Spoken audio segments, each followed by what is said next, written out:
কণমানিহঁত, আমি আকৌ আহিছোঁ তোমালোকৰ ওচৰলৈ এটা নতুন সাধু লৈ। আৰু আজিৰ সাধুটোৰ নাম এজন খৰিকটীয়া আৰু তেওঁৰ কুঠাৰ। এখন গাঁৱত এজন খৰিকটীয়া আছিল। তেওঁ বৰ দুখীয়া আছিল। প্ৰতিদিনে তেওঁ হাবি গৈ খৰি কাটিছিল যাতে দুবেলা দুমুঠি ভাত খাব পাৰে। তেওঁৰ ঘৰটো গাঁৱৰ সকলোতকৈ সৰু আৰু পুৰণা আছিল। আনদিনাৰ নিচিনাকৈ আজিও খৰিকটীয়াজন হাবিলৈ খৰি কাটিব গ'ল। তেনেকৈ খৰি কাটি থাকোঁতে হঠাতে তেওঁৰ কুঠাৰখন নদীৰ পানীত পৰি গ'ল। কুঠাৰখন পানীত পৰাৰ কাৰণে তেওঁ দুখতে ভাঙি পৰিছিল, কাৰণ সেইখনেই তেওঁৰ একমাত্ৰ কুঠাৰ আছিল। নদীৰ পাৰতে বহি থাকোঁতে তেওঁৰ মনত অনেক চিন্তা আহিল। খৰি নাকাটিলে কেনেকৈ তেওঁৰ ঘৰ চলিব, কেনেকৈ ঘৰৰ চৰু জ্বলিব আৰু কেনেকৈ তেওঁ জীৱন নিৰ্বাহ কৰিব। তেনেকৈ চিন্তা কৰি বহি থাকোঁতে হঠাতে তেওঁ পানীৰ পৰা এটা মাত শুনিলে। হেৰা খৰিকটীয়া, তোমাৰ কি হ'ল? তুমি কিয় ইমান দুখত বহি আছা? মাতটো শুনি খৰিকটীয়াজনে আচৰিত হৈ সুধিলে, ক'ত? কোন? কাৰ মাত এইটো? খৰিকটীয়াজনে চকু তুলি চাওঁতে দেখিলে যে পানীৰ পৰা এজনী সুন্দৰ পৰী ওলাই আহিছে। পানীৰ পৰা ওলায়ে পৰীয়ে খৰিকটীয়াক সুধিলে, হেৰা খৰিকটীয়া, তুমি কিয় ইমান মন মাৰি আছা? পৰীৰ প্ৰশ্নত খৰিকটীয়াই উত্তৰ দিলে, মই খৰি কাটি থাকোঁতে মোৰ কুঠাৰখন পানীত পৰি গ'ল আৰু সেইখনেই মোৰ উপাৰ্জনৰ আহিলা। তুমি যদি বিচাৰা মই তোমাক সহায় কৰিব পাৰোঁ কুঠাৰখন বিচাৰি আনি দিয়াত। পৰীৰ এই কথাত খৰিকটীয়াই বৰ সকাহ পালে আৰু পৰীক অনুৰোধ কৰিলে কুঠাৰখন বিচাৰি আনিবলৈ। লগে লগে পৰীজনী পানীৰ তলত সোমাই গ'ল আৰু হাতত এখন ৰূপৰ কুঠাৰ লৈ ওলাই আহিলে আৰু খৰিকটীয়াক সুধিলে, খৰিকটীয়া, এইখন নেকি তোমাৰ কুঠাৰ?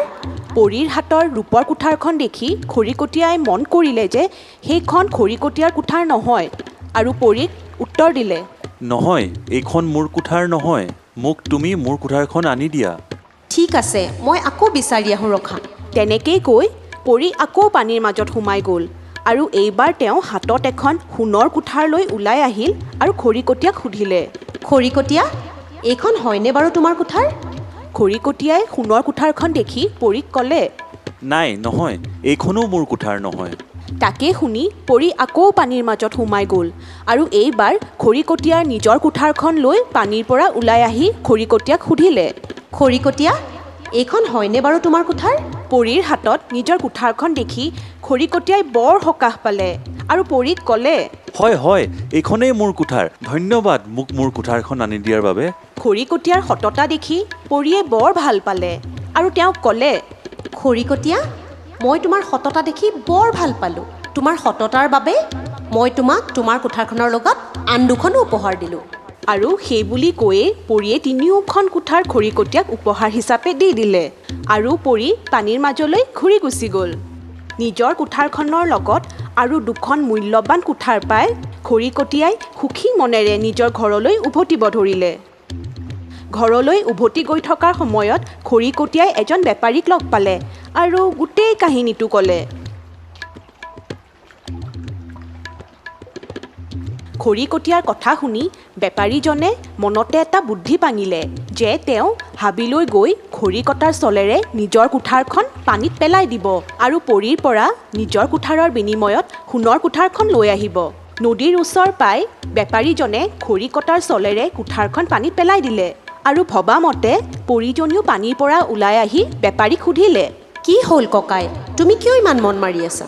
বেপাৰীয়ে উত্তৰ দিলে, মোৰ কুঠাৰখন পানীত পৰি গ'ল, মোক বিচাৰি আনি দিব পাৰিবানে?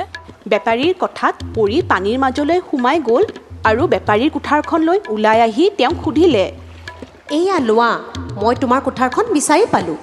পৰীৰ হাতত নিজৰ কুঠাৰখন দেখি বেপাৰীয়ে লগে লগে উত্তৰ দিলে, নহয় নহয়, এইখন মোৰ কুঠাৰ নহয়, মোক মোৰ কুঠাৰখন বিচাৰি আনি দিয়া। বেপাৰীৰ কথাত পৰী পানীৰ মাজলৈ সোমাই গ'ল আৰু হাতত দুখন কুঠাৰ লৈ ওলাই আহিল, এখন ৰূপৰ আৰু আনখন সোণৰ। আৰু পৰীয়ে বেপাৰীক প্ৰশ্ন কৰিলে, এই দুখনৰ মাজত কোনখন তোমাৰ কুঠাৰ? পৰীৰ প্ৰশ্নত বেপাৰীয়ে লোভতে সোণৰ কুঠাৰখনলৈ আঙুলি টোৱাই ক'লে, সেইখন, সেই সোণৰ কুঠাৰখনেই মোৰ কুঠাৰ হয়। বেপাৰীৰ লোভীয়া উত্তৰ শুনি পৰীয়ে বেপাৰীক ক'লে, তুমি বৰ মিছলীয়া মানুহ। নহয়, এইখন তোমাৰ কুঠাৰ নহয়। মই তোমাক এখনো কুঠাৰ নিদিওঁ, কাৰণ মই মিছলীয়া মানুহক কেতিয়াও সহায় নকৰোঁ। আৰু তেনেকেই কৈ পৰী পানীৰ মাজলৈ উভতি গুচি যায়। কণমানিহঁত, আমাৰ সাধুটোৰ পৰা আমি কি বুজিলোঁ? আমি বুজিলোঁ যে লোভ কৰাটো মহাপাপ আৰু সত্যৰ সদায় জয়। সেইকাৰণে তোমালোকে কেতিয়াও মিছা নামাতিবা, সদায় সঁচা কথা ক'বা আৰু মা দেউতাৰ পৰা একো কথা নুলুকুৱাবা। কণমানিহঁত, আমাৰ সাধুটো শুনি কেনে পালা? যদি ভাল পালা তেতিয়াহ'লে ভিডিঅ'টো লাইক কৰিবা, তোমালোকৰ বন্ধুবিলাকৰ লগত শ্বেয়াৰ কৰিবা আৰু আমাৰ চেনেলটো ছাবস্ক্ৰাইব কৰিবা। আমি আকৌ আহিম এটা ধুনীয়া সাধু লৈ। তেতিয়ালৈকে তোমালোকে ভালদৰে থাকিবা, মা দেউতাৰ কথা শুনিবা আৰু সময়মতে পঢ়া শুনা কৰিবা। বহুত মৰম থাকিল তোমালোকলৈ। Bye bye.